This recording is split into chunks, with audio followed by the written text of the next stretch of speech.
Sir.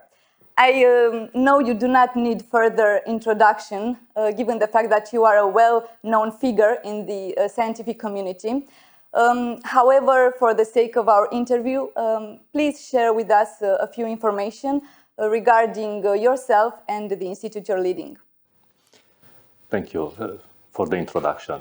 Welcome to Extreme Light Infrastructure, Nuclear Physics, host for the most powerful laser system in the world. And thank you for giving me the opportunity to discuss about what we are doing here, about the facility and the results that we are foreseeing to obtain during our research activities. I am a graduate of the Faculty of Physics from University of Bucharest back in 1990, and I was very lucky to start working in research immediately after graduation. I worked in nuclear physics. I started at the National Institute of Physics and Nuclear Engineering, Horia Hulubei. And after a period of 10 years, I moved to the National Institute for Nuclear Physics in Italy, where I specialized myself in doing nuclear physics, studies of the nuclear structure, and developing technologies for nuclear research. I hold a PhD degree in nuclear physics. The degree was awarded by the Institute of Atomic Physics in Bucharest. And I was a researcher at the National Institute for Nuclear Physics in Italy for a period of 9 years. In 2013, after I discussed with my former colleagues from the Romanian Institute, I decided to return in Romania for the project ELI-NP. So Extreme Light Infrastructure, Nuclear Physics, because I thought that my experience, my expertise in nuclear physics can be very helpful in developing the nuclear physics part of this project that is dedicated to high power lasers. The project ELI-NP, known also as the laser from Măgurele, it's a part of a larger project, a pan-European project called Extreme Light Infrastructure, together with other two research centers from Hungary and the Czech Republic. The roots of this project dates back in 2006, when Professor Gerard Mourou, winner of a Nobel Prize in Physics in 2018, had the idea to create a European research center dedicated to high-power lasers. It was the decision of the European Commission to implement this research center for high-power lasers in countries from the Eastern and Central Europe, where there was and there is still a lack of major research infrastructures. And the decision was to have these three countries, so Romania, Czech Republic, and Hungary, to host the three pillars of this research center dedicated to high power lasers. It was a natural choice to implement in Romania the pillar dedicated to nuclear physics, because Romania has a long tradition in nuclear physics. So the National Institute of Physics and Nuclear Engineering, from Măgurele, it has very good results. It is recognized on international level for the results in research in nuclear physics, and it was selected to be the institute implementing the ELI-NP project. Sir, if you allow me one question, because this leads me to the question that I really want to ask you about science, and in particular the top-level scientific research of the kind you're conducting here. How can this contribute to resilience? So this project, if we look at its value, so we are speaking about a project that it's of an investment of about, it's more than 300 million euro. So it's the largest investment that was ever made in Romania in research. So this is a large infrastructure, a large research infrastructure with technologies that are at the edge of knowledge today. So this means, and it happened also around the world. So everywhere where you have a large research infrastructure, around these centers, it develops an ecosystem of private high-tech companies and also partnerships with academia that are working together in developing the technology and supporting furthermore. So I would just want to give you one example. So this center, the lasers, the high power lasers that are implemented at ELI-NP were built by one of the few companies in the world that are able to build such high power lasers, Thales France, from France. So they brought this technology to the level that was needed to deliver the power of 10 petawatt with lasers. But in the same time, we have to think that all the maintenance, all the repairs that have to be done in such an infrastructure will be done by high-tech companies, because the need of doing the maintenance requires also that the companies that are coming here are of high level, high technological level, because otherwise they cannot do the maintenance. So how do you think that these cutting-edge technologies, or the emerging technologies as you like to call them, promise to revolutionize society and create more resilient systems in many fields? How do you think they can give us an overview of how the laser technology can stimulate the development of new procedures in scientific fields like medicine, like space technology, or even more resilient infrastructures? How can these cutting-edge technologies do that? So first of all, we are speaking about developing technology. So technology means that we are stimulating companies to become more competitive, to develop their level of technology, to adapt, to be able to adapt rapidly to new conditions, to new challenges, because we have to admit that this system of lasers that we have here is a challenge. So the companies have to learn how to adapt, how to use new technology. And this leads automatically to resilience, because they are following the development of the technologies. They can react to any change that comes in the future, and they are able to use new technologies because they already are prepared for doing that. At the same time, knowledge transfer is very important, because we are speaking also about students, the young generation. So if we develop knowledge, we will be able to adapt. People will be able to adapt more easily to any conditions, to any unforeseen condition that can appear in their life, and they can come with solutions for solving that. You have actually, you have actually anticipated my next question. It was about the new generation. So in order to have a thriving and resilient scientific community, young people must be very eager to choose a career in STEM. How does ELI-NP attract or stimulate the interest of the new generation in following a career in science, and in particular in physics? Yeah, so we are facing a situation where we are after decades where the interest of young generation in physics is decreasing. So we have somehow to stimulate them to be more interested in doing research in nuclear physics. In studying physics, it's not only research, because physics can be applied in many other fields. So the role of ELI-NP is also to attract young generation, young people to study physics, to come and to perform experiments and studies here. Do you have specific trainings or programs? Yes, we have them? That. So we have, I would mention 3 categories of training for students. It's training through research. So because we offer internships for students that are undergraduate students, so they can come and they can perform for a limited period of time work here in the facility.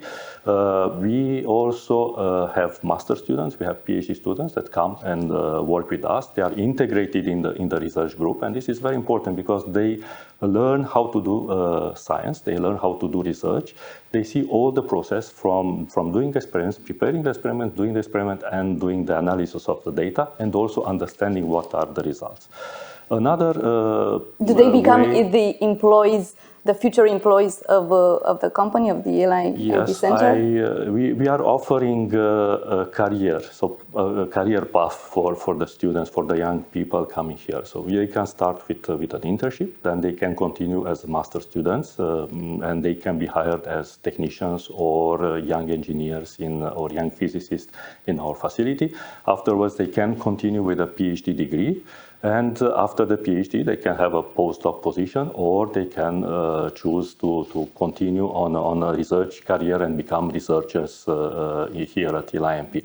So this gives them a perspective. Of course, everything is subjected to selection, because it's not only that they want to do it, but they have to be also able to do it.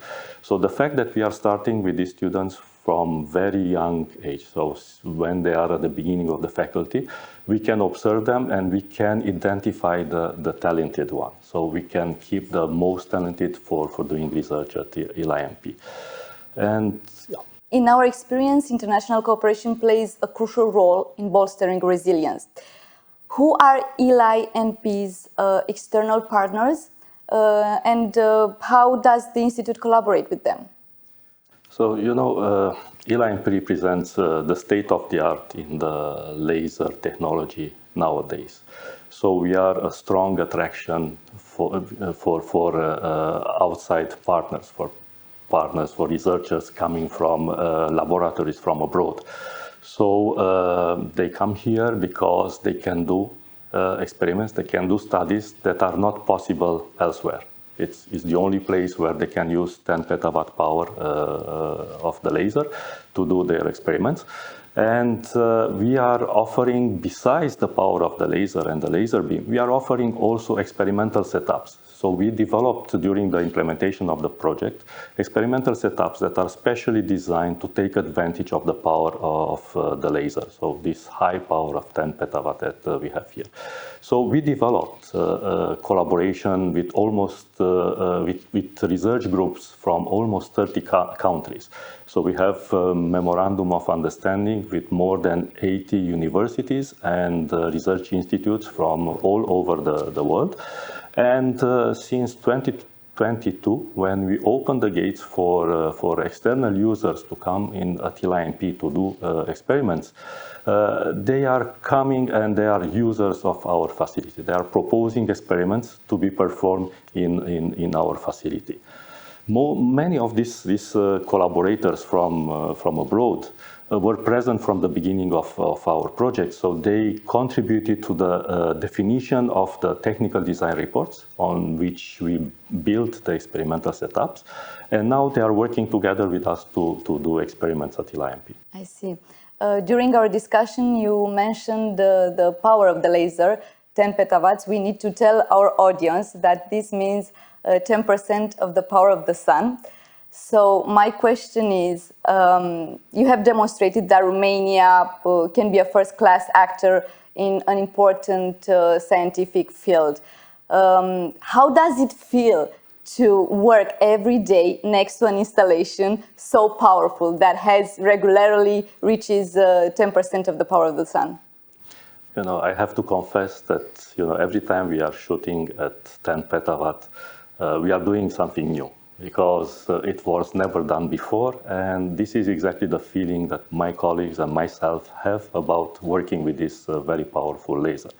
So we use this comparison with the 10% of the power of the sun on Earth because it's very illustrative. So when you say 10 petawatt, it's a small number, but and not everyone knows what it actually means. It's a huge power, and then this comparison is very illustrative and can show to everybody that what we are doing here at ELI-NP, it's really exceptional. And the sun is doing this every day for 24 hours.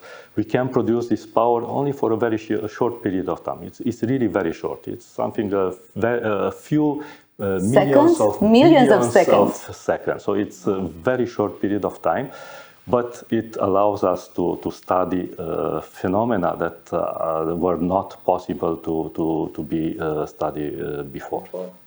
So what are the greatest benefits that Romania gains from this major achievement, the world's most powerful laser?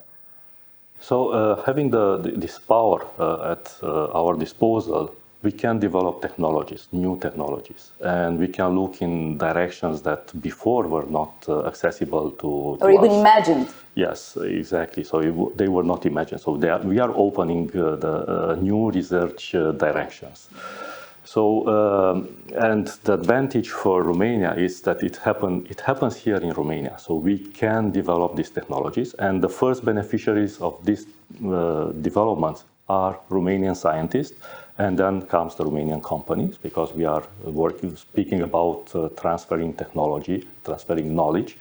And then, of course, the whole partners. world, because we are working with partners from all over the world. So this helps in transferring the knowledge at a global scale. So how important is knowledge transfer? I mean, do we have all the necessary tools to make the best use of all the results that you obtain here in Măgurele?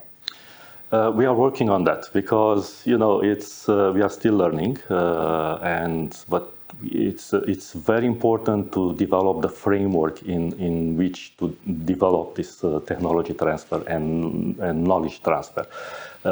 We need to have a match between what we are doing here and the proper companies that can benefit from what we are doing here. So a center for knowledge and transfer, technology transfer, would have the role to find the matching partners for us, to take over the technology, to develop it, and to use it in practical application, in societal benefit applications. Are you thinking of initiating such a project, or the establishment of a center for knowledge transfer? Yes, so we are thinking to go in this direction, because this would help very much with the technological transfer. And I'm speaking also more about knowledge, because knowledge is very important.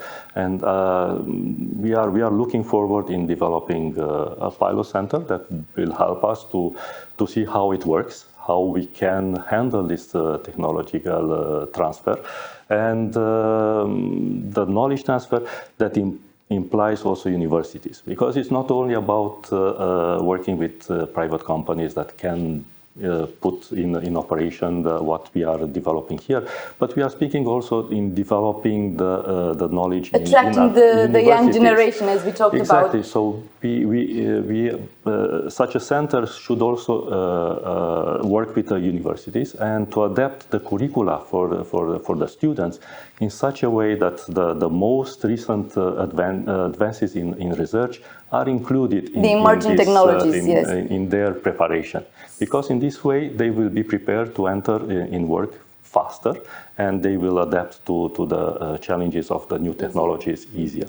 Yes. So what other specialists would be part of this center? Do you think of maybe doctors from the medical field, or scientists from the space technology field? We have collaborations with the medical community, because with the new technologies that we can develop here, we can look into new methods that are not replacing the old ones, but they are complementary to the existing methods in the treatment of cancer, for example. We can accelerate heavy ions with our lasers, so we can go in the direction of particle therapy of cancer, doing hadron therapy, as it is called regularly. We also develop here a new method for doing X-ray imaging with lower doses for patients and with higher accuracy of the images, and this is very beneficial for the patients. And we have to work with the medical community in order to develop this. So they have to tell us how to do this work in such a way that we can implement it faster in the real life.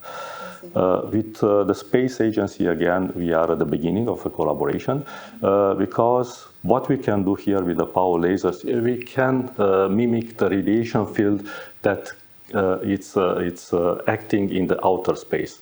above the atmosphere, the Earth atmosphere, because there the satellites or any space shuttle that is sent over there is subjected to this field of radiation. So we can mimic this field and we can study the behavior of the materials under this field. So we can see how they age or how the electronics devices behave in time under this radiation and when they fail, because they have to be changed regularly. And also we can see how the cells are behaving under such radiation fields. And this is very important if we plan to develop space travel in the future. Interesting. Taking this further, how do you envision the future evolution of globally significant technologies that are here at Măgurele? So from the beginning, ELI-NP was developed as an international research center. So we are from the beginning part of the European research area, and we have many collaborators from abroad, from Europe, but not only from Europe. We have from the whole world.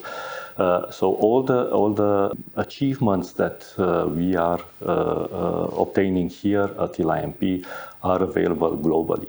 So we publish our results as papers in scientific journals, but at the same time we will produce patents that will be available for the private companies to take them and to implement them. So we have this means to spread the results of our research globally.